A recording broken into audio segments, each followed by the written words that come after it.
أعوذ بالله من الشيطان الرجيم. بسم الله الرحمن الرحيم.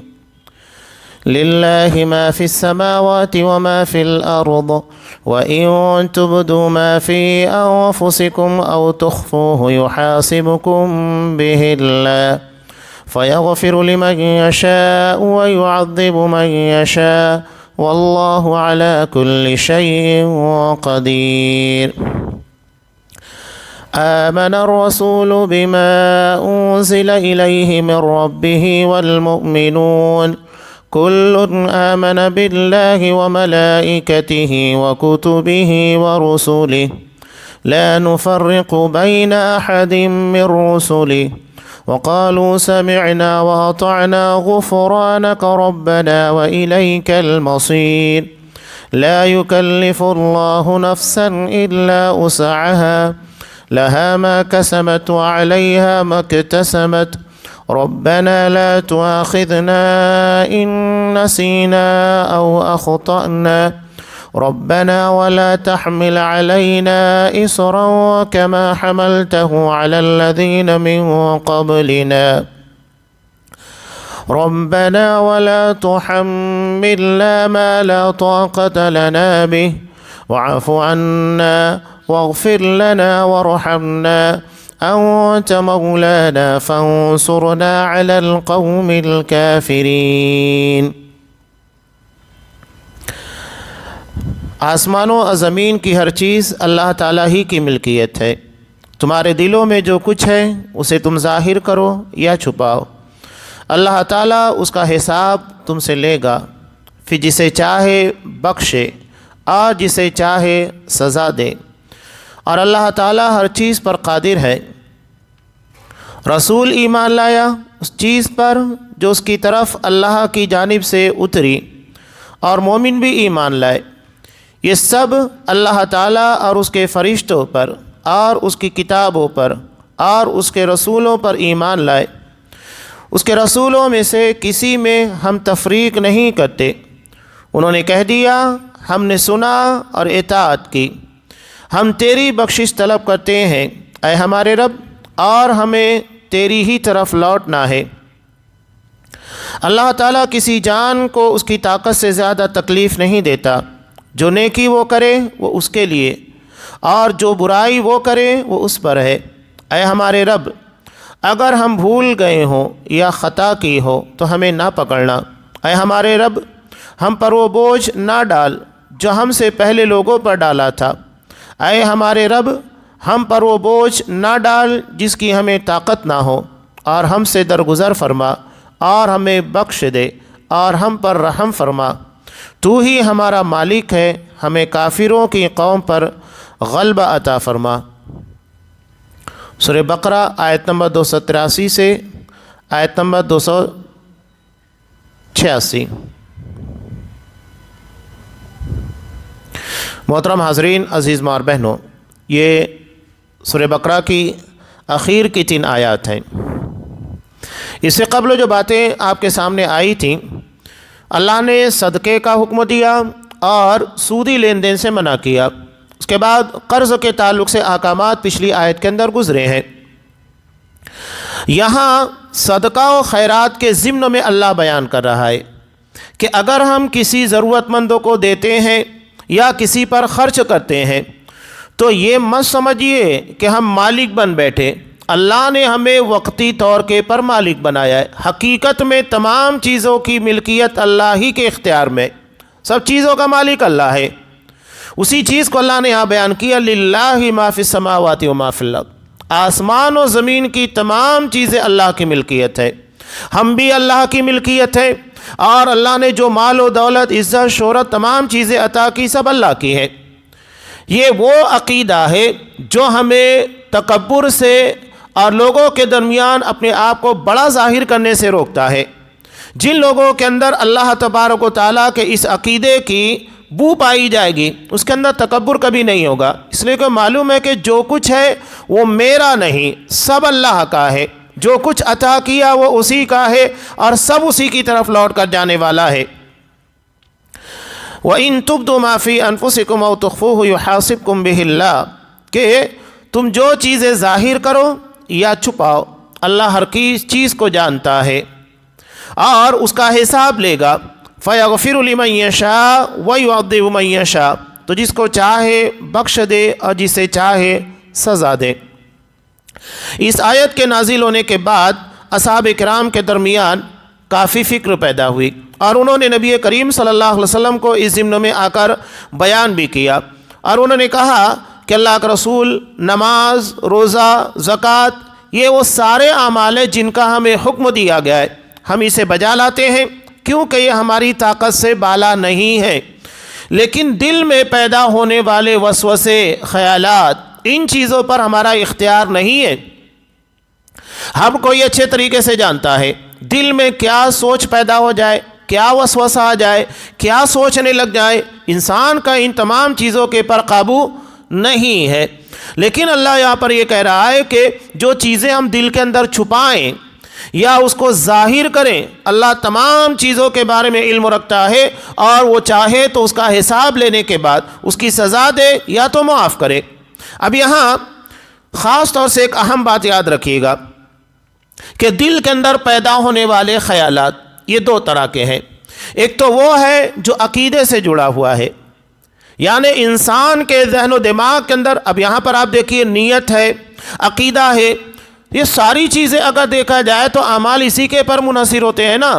اور دوسرا ہے وہ وسوسے جو ہمیں دیگر امور سے متعلق آتے ہیں، یہ جیسا کہ مثال کے طور پر ہم کسی کے بارے میں برا سوچ رہے ہیں، کوئی گندے خیالات ذہن و دماغ کے اندر آ رہے ہیں، کوئی برائی کا جذبہ دل و دماغ کے اندر پیدا ہو رہا ہے، یہ چیزیں، لیکن ان دونوں چیزوں کے درمیان فرق ہے۔ اب مثال کے طور پر آپ دیکھیے دل کے اندر پیدا ہونے والی چیزیں جو کہ منافقین کے دلوں کے اندر تھی، قرآن نے جس کے بارے میں کہا فی قلوبہم مرض، ان کے دلوں کے اندر بیماری ہے۔ اب بتائیے کیا منافقوں کے دل کے معاملات کے پر گرفت نہیں ہوگی؟ یقیناً ہوگی، اس لیے کہ انہوں نے دل سے اللہ کو مانا ہی نہیں، نہ دل سے اسلام کو قبول کیا، نہ دل سے عبادات کی، کوئی چیز دل لگی کے ساتھ نہیں کی۔ یہ تمام چیزیں اگر دیکھا جائے تو عمل کچھ اور ہے، دل کے اندر کچھ اور ہے، تو یقیناً دل کے اندر پیدا ہونے والے وسوسوں کے بارے میں سوال ہوگا۔ اب یہی معاملہ نیتوں کا بھی ہے کہ آپ نماز پڑھ رہے ہیں، روزہ رکھ رہے ہیں، بہت ساری اچھائیاں بجا لا رہے ہیں، لیکن دل کے اندر وہ نیت، وہ جذبہ نہیں ہے جو اللہ کو مطلوب ہے، تو کیا اللہ اس کے بارے میں آپ کی پکڑ نہیں کرے گا؟ یقیناً پکڑ کرے گا۔ بلکہ وہ طویل حدیث اٹھا کر دیکھیے، ایک شہید، ایک عالم دین اور ایک فیاض اور سخی جس نے اپنے تمام چیزوں کو اللہ کی راہ میں وقف کیا، شہید اپنی جان گوا بیٹھا، عالم دین اپنا وقت دے رہا ہے، مالدار اپنا پیسہ لگا رہا ہے، تینوں کے بارے میں اللہ فیصلہ کرے گا تم جھوٹے ہو، اس لیے کہ تم نے یہ سارے کام میری رضامندی اور آخرت کی طلب کے لیے، جنت کو پانے کے لیے نہیں، بلکہ لوگوں کے درمیان شہرت نمائی کے لیے کیا، میرے پاس کیا لینے آئے؟ تینوں کے بارے میں حکم ہوگا، انہیں جہنم رسید کر دیا جائے گا۔ تو یہاں پر دل کے اندر پیدا ہونے والا وسوسہ، نیت کا فطور، بدنیتی، یقیناً اس کے بارے میں گرفت ہونے والی ہے۔ اب یہاں نبی کریم صلی اللہ علیہ وسلم کی ایک دوسری حدیث بھی ہے۔ بہرحال پہلے حدیث دیکھتے ہیں، جب صحابہ نے آپ صلی اللہ علیہ وسلم سے کہا کہ اللہ کے رسول، جو اللہ نے احکامات دیے اس کے مطابق ہم کام کر رہے ہیں، نماز، روزہ، ساری چیزیں، لیکن دل کے اندر پیدا ہونے والے وسوسے، اس کے پر ہمارا قابو نہیں ہے، شیطان وسوسہ ڈالتا ہے، خیالات آتے ہیں، سوچ بدلتی رہتی ہے، تو اس کے بارے میں کیا؟ تب آپ صلی اللہ علیہ وسلم نے کہا تم لوگ صرف یہ کہو سمعنا واطعنا، ہم نے سنا، ہم نے مان لیا، یعنی جو چیز ہمارے ذہن و دماغ، ہماری عقل کے ماورا ہو، چپ چاپ اسے مان لینا چاہیے، وہاں اپنی عقل کو ترجیح نہیں دینا چاہیے، جیسا کہ بعض لوگ قرآن و حدیث کے احکامات کو آنے کے بعد بھی اپنی عقل کو، اپنی رائے کو ترجیح دیتے ہیں۔ قرآن و حدیث کا نازل کرنے والا کون؟ اللہ تبارک و تعالی، جو حکیم ہے، حکمت والا ہے۔ اللہ کے کسی معاملے کے اندر کوئی کمی، کوئی نقص، کوئی عیب نہیں، اگر ہم اللہ کے حکموں کے اندر عیب نکالنے کی کوشش کرتے ہیں تو نعوذ باللہ ہم ایک کامل کمپلیٹ چیز کے بارے میں انکمپلیٹ چیز کا مقابلہ کر رہے ہیں۔ ہماری عقل، ہماری سوچ انکمپلیٹ ہے، ناقص ہے، یہ کامل نہیں ہے، تو ایک ناقص چیز کیسے کسی کامل اور کمپلیٹ چیز کا مقابلہ کر سکتی ہے؟ تو ہمیں وہاں سیدھے طور کے پر سرنڈر کر دینا ہے کہ اللہ یہ بات ہمارے ذہن و دماغ کے اندر آ نہیں رہی ہے، لیکن تو حکیم ہے، یقیناً تو نے جو بھی حکم نازل کیا وہ حکمت کے پر مبنی ہے، گرچہ اسے ہم نہیں سمجھ پا رہے ہیں لیکن اس پر ایمان رکھتے ہیں، اس کو مانتے ہیں، اس کے بارے میں ہم انکار کا رویہ اختیار نہیں کرتے، اعتراض نہیں کرتے، اور اس چیز کے بارے میں ایسی رائے اختیار نہیں کرتے جو اس کے انکار کی طرف لے کر جائے۔ چنانچہ اصحاب کرام نے کہا کہ سمعنا واطعنا، ہم نے سنا اور ہم نے مان لیا۔ اب آگے چل کر جیسا کہ جو اگلی آیت نازل ہوئی، اللہ نے کیا کہا؟ لا یکلف اللہ نفسا الا وسعها، اللہ ہر نفس کو اتنا ہی مکلف ذمہ دار بناتا ہے جتنی اس کے اندر طاقت ہے، طاقت سے بڑھ کر اللہ ذمہ داری نہیں دیتا۔ اگر ہمارے اندر نماز پڑھنے کی طاقت ہے، ایبلٹی ہے، نماز پڑھیے، کھڑے ہو کر پڑھنے کی طاقت ہے، کھڑے ہو کر، نہیں بیٹھ کر پڑھنے کی طاقت نہیں ہے، لیٹ کر، اس کی بھی طاقت نہیں ہے، اشاروں میں پڑھو، جتنی طاقت ہے اتنا کرو۔ قربانی کرنے کی طاقت نہیں ہے، نہ کرو، کوئی مسئلہ نہیں۔ زکوٰۃ دینے کی طاقت نہیں ہے، مت دو، صاحب نصاب نہیں ہو۔ اگر اللہ نے اتنی استطاعت نہیں دی کہ حج عمرہ ادا کر سکو، مت کرو۔ اللہ نے احکامات نازل کیے، لیکن احکامات یہ ہماری استطاعت اور ہماری طاقت کے پر منحصر ہیں، اسی کو اللہ نے بیان کیا، اتنا ہی مکلف بناتا ہے جتنی تمہارے اندر طاقت ہے، طاقت نہیں ہے تو اللہ تمہیں مکلف اور ذمہ دار نہیں بناتا ہے۔ یہاں عام طور سے ایک بات لوگ کہتے ہیں نا، کبھی بیماری کے اندر، تکلیف کے اندر، پریشانی کے اندر، بیماری کے بارے میں کہتے ہیں اتنا درد ہے اور اتنی تکلیف ہے، یہ میں ہی برداشت کر سکتا ہوں، کوئی اور برداشت نہیں کر سکتا۔ تو صحیح بات ہے نا، اللہ نے آپ کو اتنی ہی تکلیف دی، اتنا ہی درد دیا، اتنی ہی مصیبت دی جو آپ برداشت کر سکیں۔ اللہ نے کسی اور کو نہیں دی اس لیے کہ اس کے اندر اس کو برداشت کرنے کی طاقت نہیں تھی۔ اللہ نے کسی اور کو کسی بڑے پرابلم میں، مصیبت کے اندر ڈالا، وہ کہتا ہے کہ کوئی اور ہوتا تو پریشان ہو جاتا، پاگل ہو جاتا، پتہ نہیں کیا کر لیتا، میں ہوں تو برداشت کر رہا ہوں۔ ہاں، تمہارے اندر اتنی طاقت ہے، قوت برداشت ہے، اس لیے اللہ نے وہ مصیبت و آزمائش تمہارے پر ڈالی ہے۔ اب اللہ تبارک و تعالیٰ نے حضرت ابراہیم علیہ السلام کی طرح آزمائش ہمارے پر نہیں ڈالی کہ لے جاؤ اپنے بیٹے کو ذبح کرو، اس لیے کہ ہم اس کے مکلف نہیں ہیں، نہ اس کی طاقت ہمارے اندر ہے۔ تو اللہ ہمیں اتنا ہی مکلف بنا رہا ہے جتنا ہمارا ایمانی کیفیت ہے، ہمارا ایمانی معاملہ ہے۔ تو یہ بات یاد رکھیے گا۔ تو اللہ تبارک و تعالیٰ نے صاف کہا لا یکلف اللہ نفسا الا وسعها، اللہ ہر کسی کو اتنا ہی مکلف بناتا ہے جتنی اس کے اندر طاقت ہے، اس سے زیادہ نہیں۔ نیز نبی کریم صلی اللہ علیہ وسلم نے ارشاد فرمایا کہ ان اللہ تجاوز لی عن امتی ما وسوست به صدورها ما لم تعمل او تتکلم، صحیح بخاری کی روایت ہے کہ اللہ تعالیٰ نے میری امت سے جی میں آنے والی باتوں کو معاف کر دیا، یعنی جو ہمارے ذہن و دماغ کے اندر، دلوں کے اندر خیالات اور وسوسے آتے ہیں وہ اسی حد تک ہیں، اس کو اللہ تبارک و تعالیٰ نے معاف کر دیا۔ البتہ ان پر گرفت ہوگی جن پر عمل کیا جائے یا جن کا اظہار زبان سے کر دیا جائے، لیکن یہ انہی چیزوں سے متعلق ہے۔ مثال کے طور پر انسان کے ذہن و دماغ میں گناہ کے تعلق سے کوئی وسوسہ آیا یا کسی کو تکلیف پہنچانے کے بارے میں وسوسہ آیا، ٹھیک ہے، جب تک دل کے اندر ہے، یہ باتیں دل کے اندر ہیں، اللہ اس کے بارے میں گرفت نہیں کرے گا، یہ وسوسہ ہے۔ لیکن اگر ہم نے اس کے بارے میں زبان استعمال کی، کہہ دیا، اس کا مطلب وہ عمل میں آ گیا ہے، اب اس کے پر ہماری گرفت ہوگی، اللہ اس کے بارے میں پکڑ کرے گا۔ تو جب تک دل کے اندر باتیں ہیں کوئی مسئلہ نہیں، لیکن یہ اعمال سے متعلق ہے۔ اگر ہماری نیت خراب ہے، مثال کے طور پر ہم نے ریاکاری کے لیے مال خرچ کیا، زکوٰۃ ادا کی یا کوئی اور کام کیا، تو یقینی بات ہے کہ وہ چیز دل کے اندر ہے، نیت کے اعتبار سے فیصلہ ہوگا، لہذا اللہ اسی اعتبار سے فیصلہ کرے گا۔ گرچہ ہم نے کسی کو نہیں بتایا کہ میرے دل میں کیا ہے، میں کس ارادے کے ساتھ نماز پڑھ رہا ہوں, نیکی کر رہا ہوں, اتنے سارے کام کر رہا ہوں. گرچہ آپ نے نہیں بتایا, لیکن چونکہ دل کے اندر ہے اور نیتوں کے اعتبار سے ہی فیصلہ ہوتا ہے, لہذا فیصلہ نیت کے حساب سے ہوگا. منافقوں کے تعلق سے بھی ایسا ہی ہوگا. جن لوگوں نے اپنے دل کے اندر اللہ تبارک و تعالیٰ کے دین کے خلاف جذبہ رکھا, تو یہ عقیدے کے معاملات, نیت کے معاملات الگ ہے, اور گناہ کے تعلق سے کچھ سوچنا وہ ایک الگ مسئلہ ہے. دونوں چیزوں کو گڑبڑ نہیں کیا جائے گا. کچھ لوگوں نے اس ضمن میں کہا کہ جب یہ آیت نازل ہوئی, اصحاب کرام کو اس کے بارے میں فکر ہوئی کہ اللہ ہمارے سوچ کے بارے میں بھی پکڑ کرنے والا ہے, سوال کرنے والا ہے.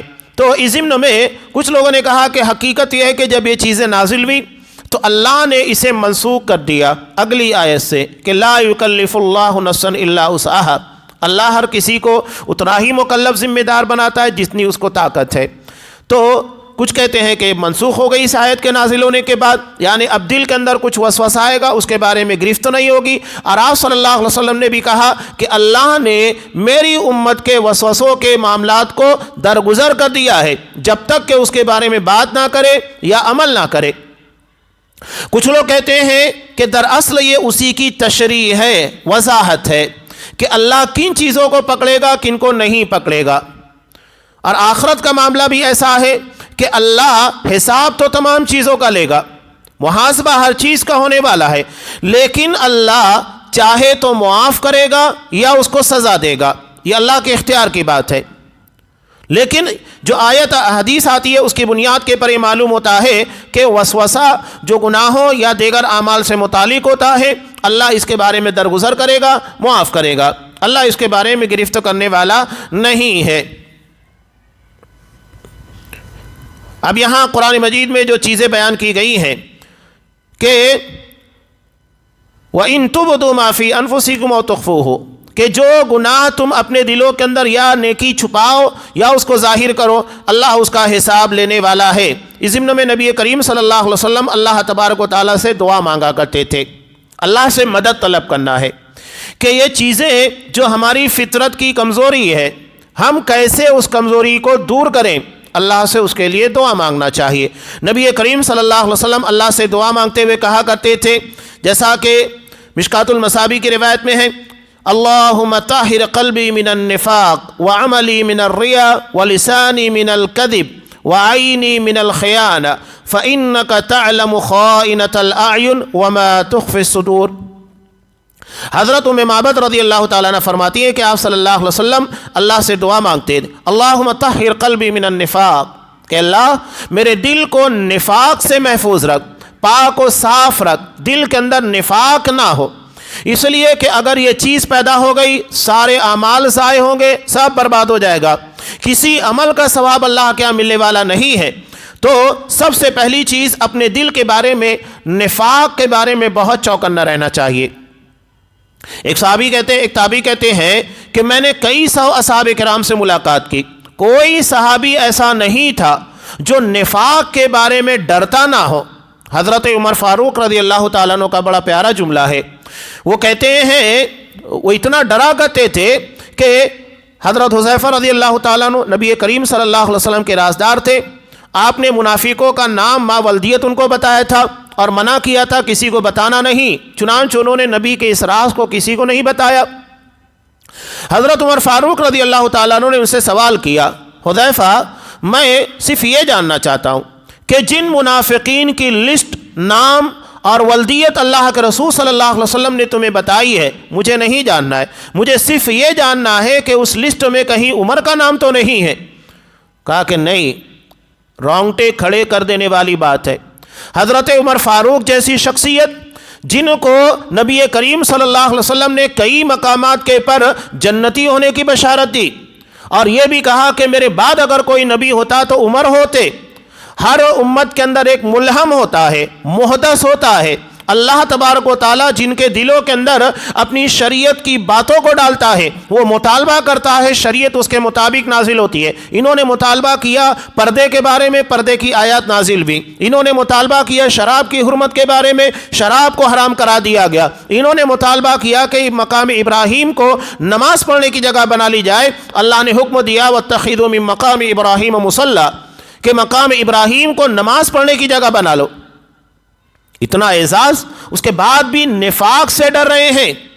مسلم کی روایت میں ہے ابو طلحہ انصاری رضی اللہ تعالیٰ، حضرت حنظلہ رضی اللہ تعالیٰ یہ نکلے، راستے میں حضرت ابوبکر صدیق رضی اللہ تعالیٰ عنہ سے ملاقات ہو گئی۔ تو حضرت ابوبکر صدیق نے کہا کہ کیا بات ہے، کہاں جا رہے ہو؟ کہا کہ اللہ کے رسول صلی اللہ علیہ وسلم کے پاس جا رہے ہو اس لیے کہ حنظلہ منافق ہو گیا ہے۔ کہا کہ کیا بات ہے، کیسے منافق ہو گئے؟ کہا جب ہم اللہ کے رسول صلی اللہ علیہ وسلم کے پاس بیٹھتے ہیں، آپ اللہ تبارک و تعالیٰ کے احکامات، دین اور شریعت کی باتیں بیان کرتے ہیں، جنت و جہنم کے تذکرے ہوتے ہیں، تو ہمارے ایمانی کیفیت بہت بہتر ہو جاتی ہے۔ لیکن جب ہم اپنے گھروں میں جاتے ہیں، بال بچوں کے اندر جاتے ہیں، تو وہ کیفیت نہیں رہ جاتی، اس کیفیت کے اندر فرق آ جاتا ہے۔ اور اسی سے وہ ڈرتے تھے کہ کہیں ہم منافق تو نہیں ہو گئے کہ اللہ کے رسول کے پاس الگ کیفیت ہے، گھر میں جانے کے بعد الگ ہے۔ حضرت ابوبکر صدیق رضی اللہ تعالیٰ عنہ نے کہا حنظلہ اگر یہ بات ہے تو پھر یہ میرا بھی معاملہ ویسا ہی ہے، مجھے بھی ڈر لگتا ہے کہ کہیں میں تو منافق نہیں ہو گیا۔ چنانچہ اللہ کے رسول صلی اللہ علیہ وسلم کے پاس آئے، اس مسئلے کو بیان کیا۔ آپ صلی اللہ علیہ وسلم نے کہا دیکھو یہ ایمان ہے جو گھٹتے بڑھتے رہتا ہے، کیفیت ہے جو الگ الگ ہوتے رہتی ہے، یہ نفاق نہیں ہے۔ اگر تمہاری وہی کیفیت جو میرے پاس رہتی ہے ہر جگہ ہونے لگے، یعنی بچوں کے ساتھ اور تجارت وغیرہ دیگر امور کے اندر بھی وہی معاملہ ہو جو میرے پاس رہنے کے وقت ہوتا ہے، تو فرشتے تمہیں راہ گزرتے ہوئے مصافحہ کریں گے، سلام کریں گے، لیکن یہ الگ الگ کیفیتیں ہوتی ہیں، بدلتے رہتی ہیں، یہ نفاق نہیں ہے، یہ صحابہ کا ڈر ہے۔ حضرت عمر فاروق رضی اللہ تعالیٰ عنہ کہتے ہیں کہ ایک شخص کو میں بڑا پارسا سمجھتا تھا، جو لوگوں کو مدرسہ پڑھاتا تھا، قرآن مجید کی تعلیم دیا کرتا تھا مسجد نبی کے اندر، بہت نیک اور متقی سمجھتا۔ حضرت عمر فاروق رضی اللہ تعالیٰ عنہ جیسی جہاں دیدہ دور اندیش شخصیت، لیکن جب اس کی وفات ہوئی، نماز جنازہ کے لیے اس کی میت کو لایا گیا، حضرت حذیفہ رضی اللہ تعالیٰ عنہ چپکے سے وہاں سے نکل گئے۔ حضرت عمر فاروق نے ان کو دیکھا، سمجھ گئے کہ یہ شخص منافق تھا، تبھی حضرت حذیفہ رضی اللہ تعالیٰ عنہ اس کی نماز جنازہ نہیں پڑھے۔ سوچئے حضرت عمر فاروق جیسے لوگ منافقوں سے دھوکہ کھا گئے۔ قرآن مجید نے خود اللہ کے رسول صلی اللہ علیہ وسلم نے سے کہا کہ لا تعلمهم نحن نعلمهم، آپ ان منافقین کو نہیں پہچان پائیں گے، ہم انہیں پہچانتے ہیں، ہم اس کا علم رکھتے ہیں۔ تو یہ نفاق کے بارے میں بہت زیادہ چوکنا رہنے کی ضرورت ہے۔ ہمارے اس کو آسان سمجھا جاتا ہے، نہیں، اس کے پر جنت و جہنم کے فیصلے ہوں گے۔ اپنے دل کو ٹٹولتے رہیے کہ کہیں نفاق تو نہیں ہے، ریاکاری تو نہیں ہے، بدنیتی تو نہیں ہے۔ آپ صلی اللہ علیہ وسلم اللہ کے رسول ہونے کے بعد یہ دعا مانگتے ہیں، دراصل امت کی تعلیم ہے، امت کو پیغام ہے کہ ان ساری چیزوں کے بارے میں بہت چوکنا رہو۔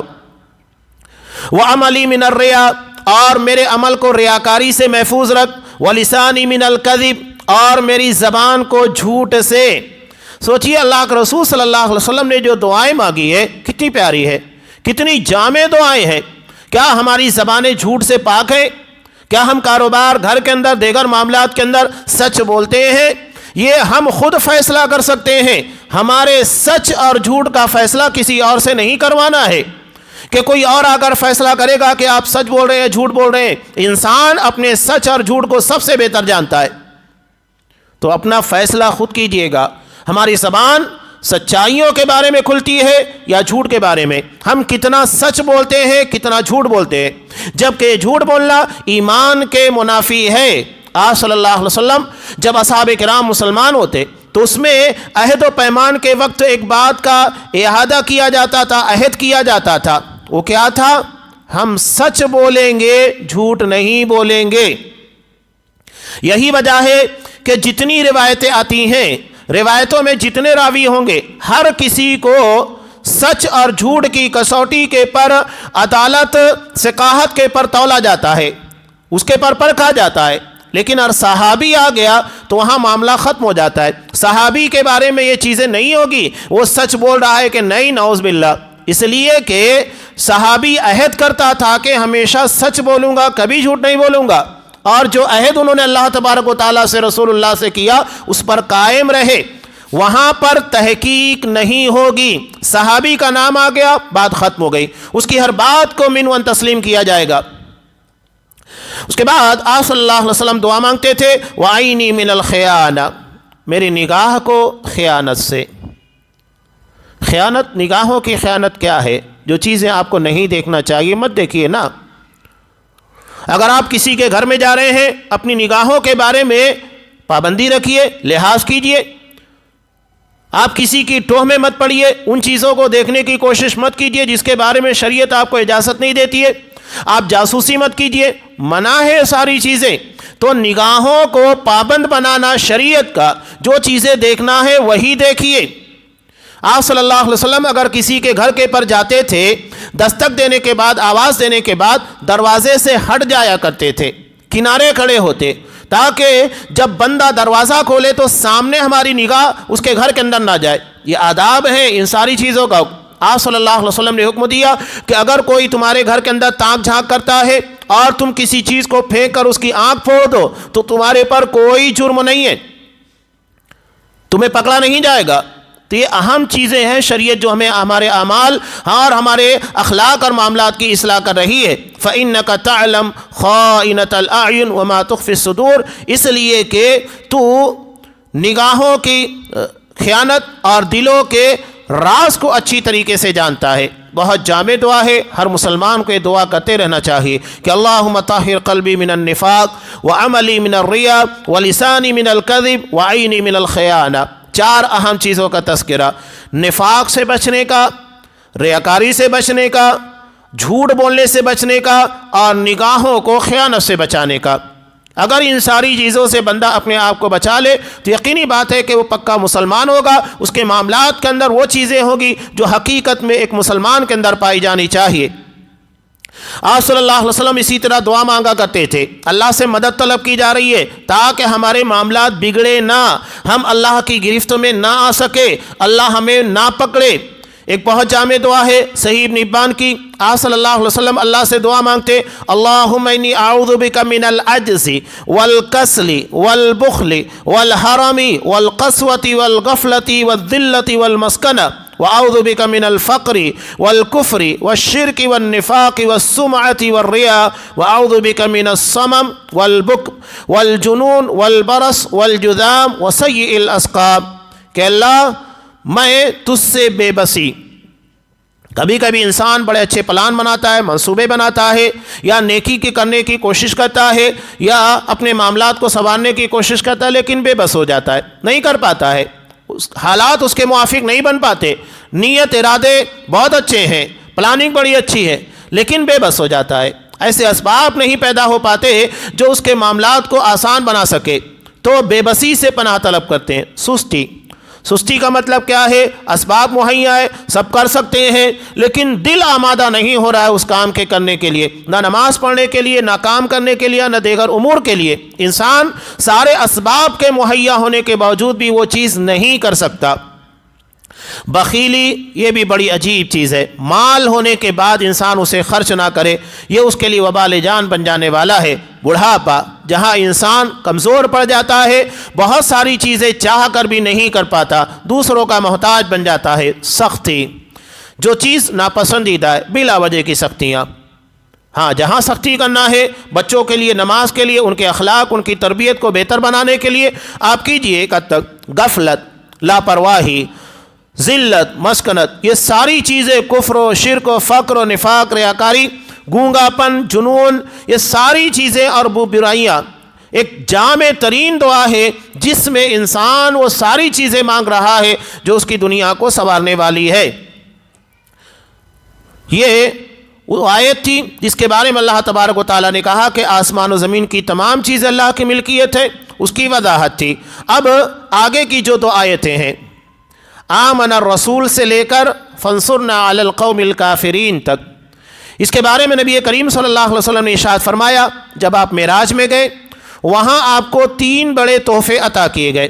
مسلم کی روایت میں آپ کو نماز کا تحفہ دیا گیا، اس کے علاوہ ہر اس شخص کی بخشش کر دی جائے گی جس کی موت شرک پر نہیں آتی ہے، اور تیسری چیز تھی سورہ بقرہ کی آخر کی 3 آیتیں۔ اس کے بارے میں بخاری کی روایت میں ہے آپ صلی اللہ علیہ وسلم نے روزانہ سونے کے وقت ان دونوں آیتوں کو پڑھنے کا حکم دیا اور کہا جو شخص ان دونوں آیتوں کو پڑھ لیتا ہے یہ اس کے لیے کافی ہے۔ کافی کا مطلب کیا؟ یہ اس کے مومن ہونے کے لیے کافی ہے، اس لیے کہ اس میں ایمانیات کا تذکرہ ہے۔ انسان دراصل سوتا بھی ہے تو دیکھا جائے تو موت کی آگوش میں جاتا ہے۔ نیند اور موت یہ ایک دوسرے کی بہن ہے، موت بڑی بہن ہے، نیند چھوٹی بہن ہے۔ اس لیے ہم کیا کہتے ہیں بیدار ہونے کے بعد؟ الحمدللہ الذی احیانا بعد ما اماتنا والیہ النشور۔ ساری تعریف اللہ تبارک و تعالیٰ کے لیے جس نے ہمیں مرنے کے بعد دوبارہ زندگی عطا کی، اور ایک وقت آئے گا جب ہم اسی کی طرف جمع کیے جائیں گے۔ تو ان دونوں آیتوں کو سونے کے وقت پڑھنا چاہیے۔ یہاں ایک مسئلہ اور بھی ہے، وہ سمجھ لینا ہے، خاص طور سے یہ معاملہ خواتین سے منسلک جڑا ہوا ہے۔ قرآن مجید کی آیات ہے، اب عورتیں ہمیشہ پاکی کی حالت میں نہیں رہتی ہیں، کبھی ماہواری کی بنیاد کے پر ناپاکی کی حالت ہوتی ہے، تو ایسی صورت میں ان دونوں آیتوں کو پڑھیں گی یا نہیں پڑھیں گی؟ تو یاد رکھیے گا قرآن مجید کی تلاوت منع ہے، قرآن مجید کو چھونا منع ہے، لیکن یہ بطور ذکر کے دعا کے ہیں۔ اب جیسا کہ اگر کوئی خاتون یہ ناپاکی کی حالت میں ہے، وہ ربنا آتنا فی الدنیا حسنہ یا قرآن مجید کی دیگر دعائیں بالکل کر سکتی ہیں، اس لیے کہ وہ قرآن مجید کی تلاوت کی حیثیت سے نہیں بلکہ دعا کی حیثیت سے ان چیزوں کو پڑھ رہی ہے، تو دعا کی حیثیت سے پڑھنا جائز ہے۔ جیسا کہ آیت الکرسی ہے، صبح و شام کے اذکار میں شامل ہے، سونے کے وقت بھی پڑھا جاتا ہے، تو ایسی صورت میں ناپاکی کی حالت میں خواتین انہیں پڑھیں گی، سونے کے وقت پڑھنا ہے، وہ چیز انہیں روک نہیں سکتی ہے۔ تو آمن الرسول یہ دونوں آخر کی آیتیں، اگر عورتیں ناپاکی کی حالت میں ہیں تب بھی سونے کے وقت اس کا ذکر کرے گی۔ صبح شام کے اذکار میں جو چیزیں ہیں جیسا کہ سورہ اخلاص ہے، سورہ فلق ہے، سورہ ناس ہے، ان ساری صورتوں کی بھی تلاوت کرے گی، اس لیے کہ قرآن مجید کی تلاوت نہیں بلکہ وہ ذکر کے طور کے پر صبح شام کے اذکار کے طور پر ہے۔ آپ صلی اللہ علیہ وسلم نے تمام لوگوں کے لیے اسے لازم کرا دیا، اس میں کوئی چھوٹ نہیں ہے کہ عورتیں ماہواری کی حالت میں نہ پڑھیں، ایسا کوئی تذکرہ حدیث کے اندر موجود نہیں ہے۔ ان آیتوں کے اندر کیا ہے؟ ان آیتوں کے اندر ہے ایمانیات کا تذکرہ، اور ایمان یہی تو ہمیں جنت تک لے کر جائے گا۔ آپ صلی اللہ علیہ وسلم نے کیا کہا؟ لا تدخلون الجنہ حتی تؤمنوا، بغیر ایمان کے تم جنت میں نہیں جا سکتے۔ ایمان ہمیں اللہ کی جنت تک لے کر جائے گا، لہذا ایمان کی سب سے زیادہ فکر ہونی چاہیے۔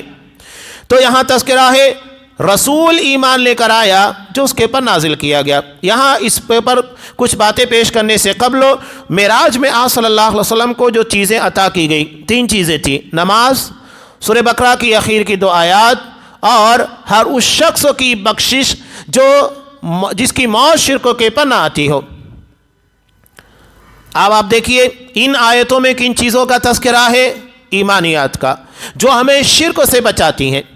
نماز دراصل توحید کی عملی شکل ہے، یعنی زبان سے ہم اقرار کریں گے کہ ایمان لے کر آئے اللہ پر، اس کے رسولوں کے پر جو ایمان کے تقاضے ساری چیزوں کو۔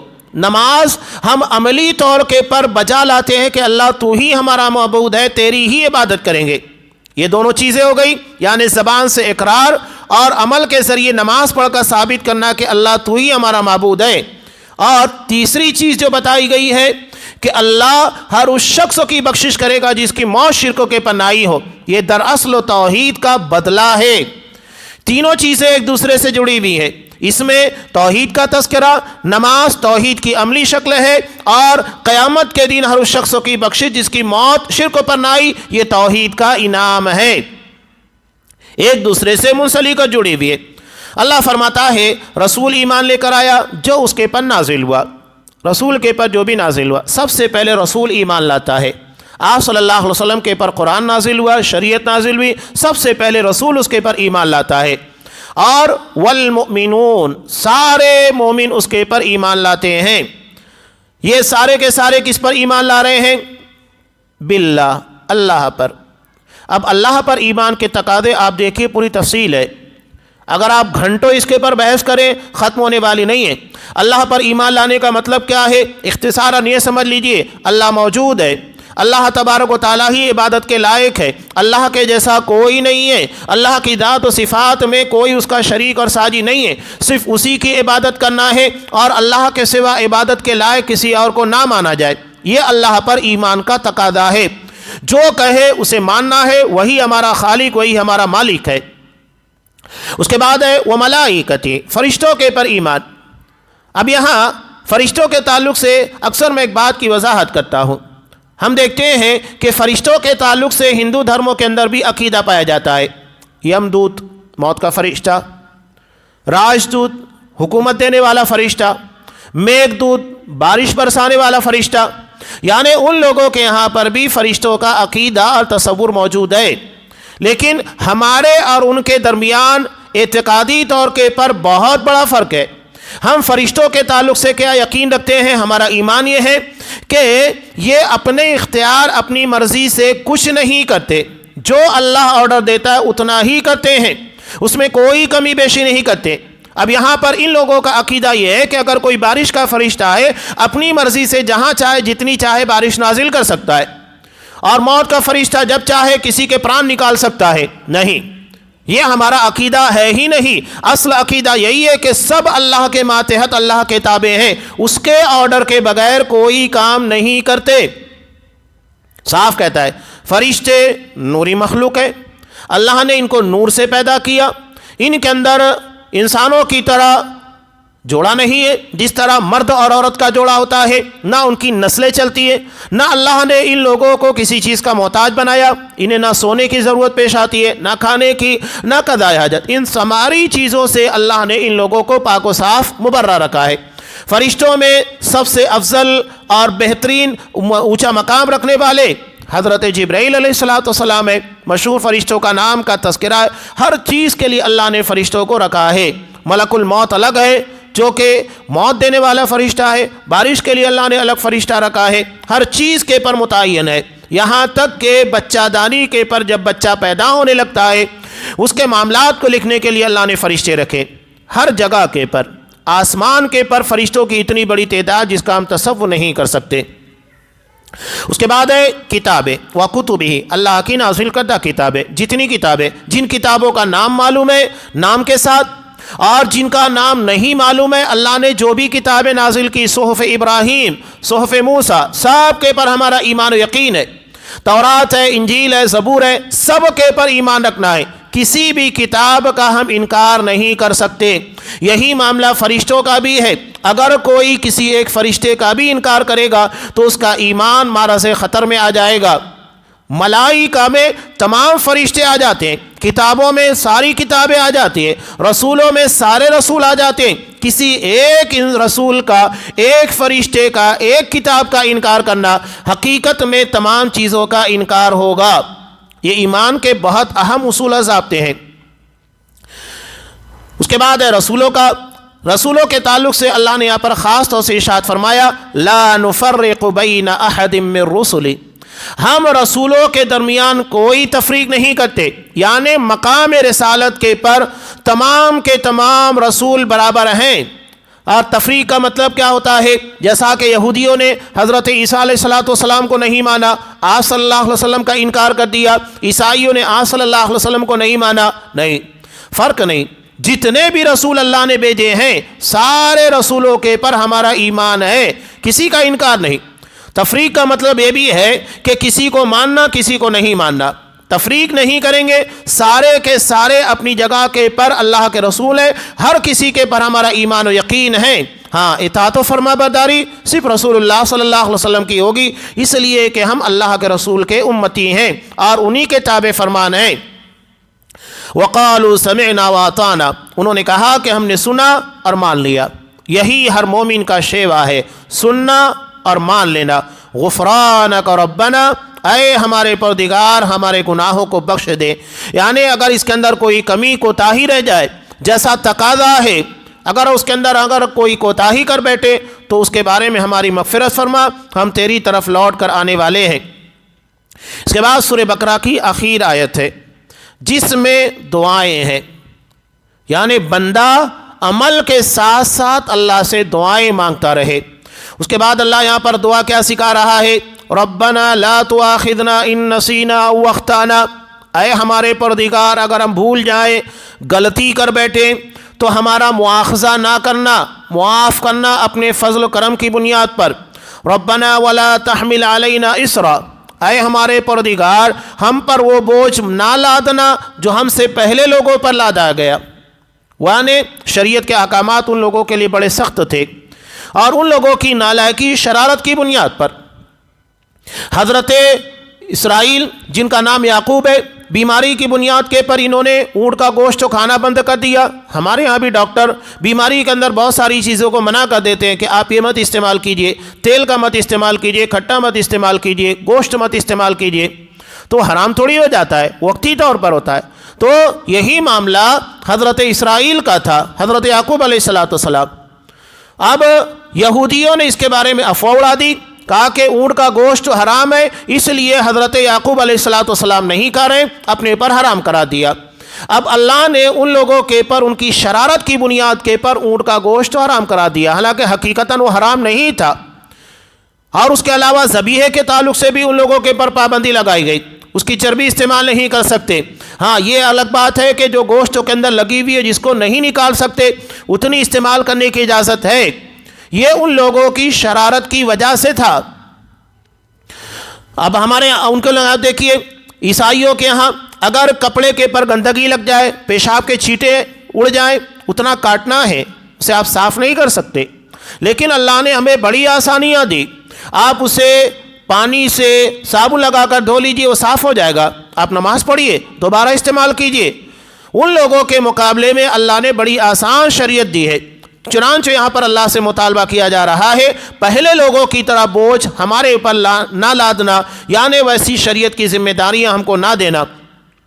ربنا ولا تحملنا ما لا طاقت لنا به، اے ہمارے پروردگار ہمیں ان ساری چیزوں کا مکلف نہ بنانا جس کی ہمیں طاقت نہ ہو۔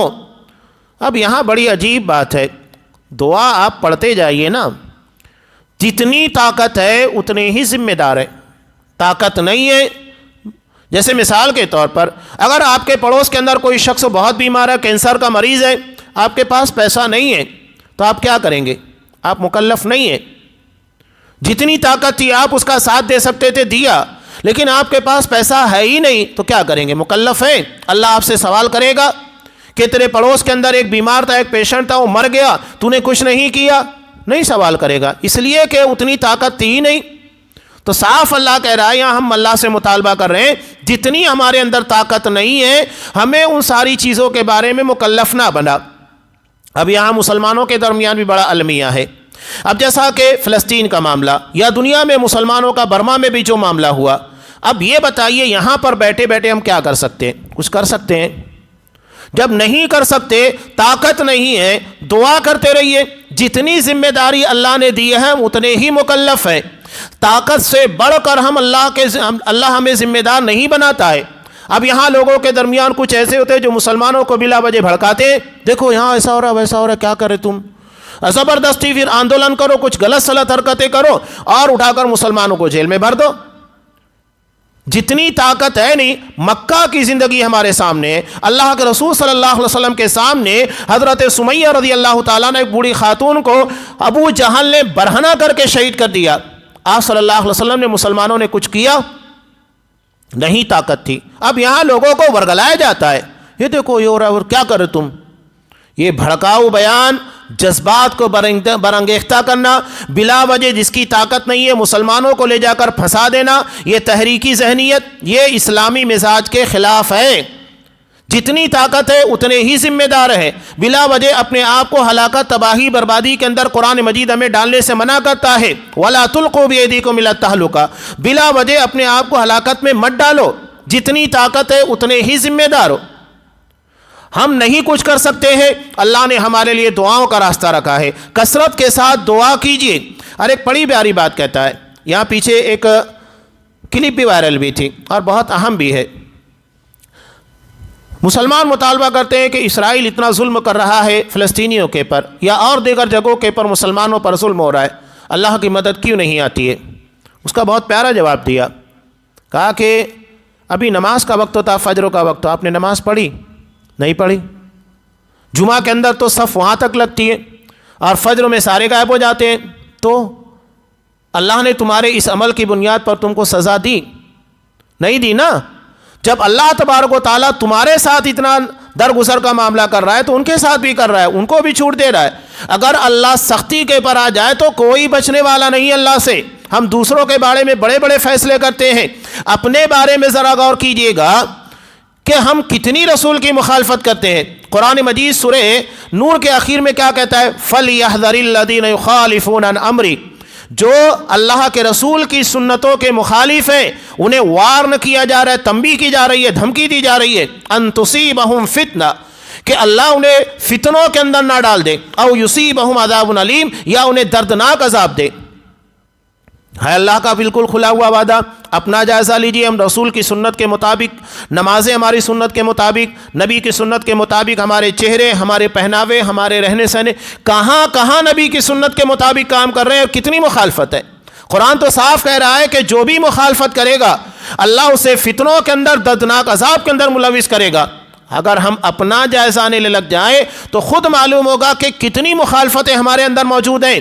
ہم نبی کی مخالفت کر رہے ہیں، سنتوں کے خلاف کام کر رہے ہیں، تو اللہ تبارک و تعالیٰ کتنا درگزر کر رہا ہے اور اس کے بارے میں کتنی چھوٹ دے رہا ہے، مہلت دے رہا ہے، ہم نے اس کو کتنا سدھارا ہے۔ دوسروں کے بارے میں بڑے بڑے فیصلے کرنے اور بڑی بڑی باتیں کرنے سے پہلے اپنا جائزہ لینا چاہیے، اپنے ایمان، اپنے عقیدے کے بارے میں فکر کرنا چاہیے۔ عقیدہ اہمیت رکھتا ہے، ایمان اہمیت رکھتا ہے، شرک و کفر ان ساری چیزوں سے بچنا زیادہ ضروری ہے۔ ہم یہ ساری چیزوں کو چھوڑ کر باقی ساری فضول چیزوں کے پیچھے لگے ہوئے ہیں، جہاں نہ ہمارے ایمان کی اصلاح ہے نہ معاملات کی اصلاح۔ ہمیں اپنا بھی محاسبہ کرنا چاہیے، دعا کے ساتھ ساتھ ان ساری چیزوں پر غور کرنا ہے۔ وَاعْفُ عَنَّا وَاغْفِرْ لَنَا وَارْحَمْنَا، ہمیں معاف کر، ہمارے گناہوں کو بخش دے، ہم پر رحم فرما۔ فَانْصُرْنَا أَنْتَ مَوْلَانَا، تو ہی ہمارا مددگار ہے، والی ہے، ذمہ دار ہے۔ فَانْصُرْنَا عَلَى الْقَوْمِ الْكَافِرِينَ، پس تو ہمیں کافروں کے پر مدد کر، ان کے خلاف ہماری مدد کر۔ یہ کب کافروں کے خلاف مدد ملے گی؟ جب ہم اپنے آپ کو ایمانیات اور معاملات کے بارے میں کمپلیٹ کریں گے، بہتر سے بہتر بنانے کی کوشش کریں گے، اس کے بعد اللہ کی نصرت، اللہ کی مدد آئے گی۔ یہاں پر الحمدللہ سورہ بقرہ کا درس مکمل ہوا۔ انشاءاللہ آئندہ درس سے سورہ آل عمران کا آغاز ہوگا، جس کا پورا خطاب عمومی طور کے پر عیسائیوں کی طرف ہے۔ سورہ بقرہ میں آپ نے دیکھا زیادہ تر خطاب یہودیوں کی طرف تھا، اب اس سورہ کے اندر زیادہ تر خطاب عیسائیوں کی طرف ہے۔ یہ دو بڑی قومیں تھیں اور آج بھی دو بڑی قومیں، یہود اور نصارہ، جن کو اللہ نے نبی عطا کیا، شریعت دی، دین دیا، کتاب عطا کی، اس کے بعد یہ گمراہ ہوئے۔ مغضوب اور ضالین یہی لوگ ہیں، تو انہی لوگوں کا زیادہ تر تذکرہ ہے، اور اس کے تناظر میں دراصل ہمیں اپنا محاسبہ کرنے کا حکم دیا جا رہا ہے کہ جو غلطیاں، جو خطائیں ان لوگوں نے کی، کہیں وہ ساری چیزیں ہمارے اندر تو نہیں پیدا ہو رہی ہے۔ ہمیں ان کے بارے میں سوچنا ہے، غور کرنا ہے اور بچنے کی کوشش کرنا ہے۔ اللہ تبارک و تعالی ہمیں اس کی توفیق دے۔ آمین۔ وآخر دعوانا الحمدللہ رب العالمین۔